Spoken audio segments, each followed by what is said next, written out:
On a 14 jardins collectifs dans le quartier pour répondre à un éventail de profils de personnes différentes. On a des jardins spécialement pour les enfants, on a des jardins intergénérationnels où il y a des gens de tous âges, des familles avec des personnes aînées qui se connaissent ou pas. On a des jardins pour des personnes aînées qui veulent se retrouver entre même tranche d'âge, pour adultes. On a des jardins pour des personnes à mobilité réduite, des personnes avec une déficience intellectuelle, etc. Le programme vient répondre à comme vraiment deux dimensions importantes, la dimension plus sociale et la dimension économique. Donc ça vient répondre à vraiment deux gros besoins de la communauté. Pour la dimension sociale, on sait que dans le quartier, il y a beaucoup de personnes qui vivent seules.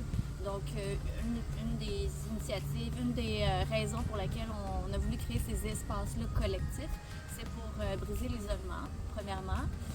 Aussi pour réapprendre à être ensemble, développer des habiletés de communication, développer des habiletés de travail d'équipe, parce que c'est quand même un projet sur 6 mois. Donc, ça vient répondre aussi à un besoin de créer des liens entre les personnes. Il y a des personnes qui ont rencontré des amis à travers le jardin collectif puis qui se voient en dehors des jardins depuis des années. Donc ça serait pour le volet plus social. Le volet économique, bien, c'est sûr qu'à chaque semaine, à partir de juin, chaque participante de chaque groupe va repartir avec des fruits et légumes bio. Donc ça diminue la facture d'épicerie de beaucoup. Mon été s'est passé vraiment de façon exceptionnelle parce que j'ai participé au jardin collectif de Bouffaction et puis c'était en fait le nom du jardin, c'était le potager mobile. Donc c'est un potager qui est dédié pour les personnes à mobilité réduite ou personnes ayant une déficience intellectuelle légère. Et puis, ça a été vraiment intéressant.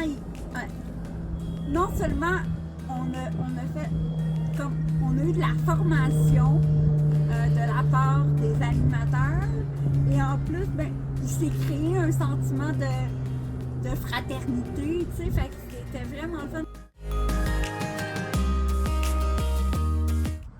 En fait, les jardins collectifs sont nécessaires, Sébastien, parce que, entre autres, ça donne une autonomie alimentaire. Tu sais, durant la COVID, on a beaucoup parlé d'autonomie alimentaire, puis je pense qu'on est rendu là dans notre société de comme déclarer si tu veux devenir souverain en alimentation, devenir autonome. Tu sais, on a juste à penser, quand on achète des poules, quand on a notre propre jardin, bien ça c'est un début d'autosuffisance. Je pense que les jardins collectifs sont là pour rester et j'espère pour durer dans le temps, parce que non seulement on travaille sur l'autonomie alimentaire et l'insécurité alimentaire parce qu'on a accès à des légumes frais, des légumes qui ont de qualité que nous-mêmes on a fait pousser. Fait qu'on en retire une très très grande fierté, je dirais.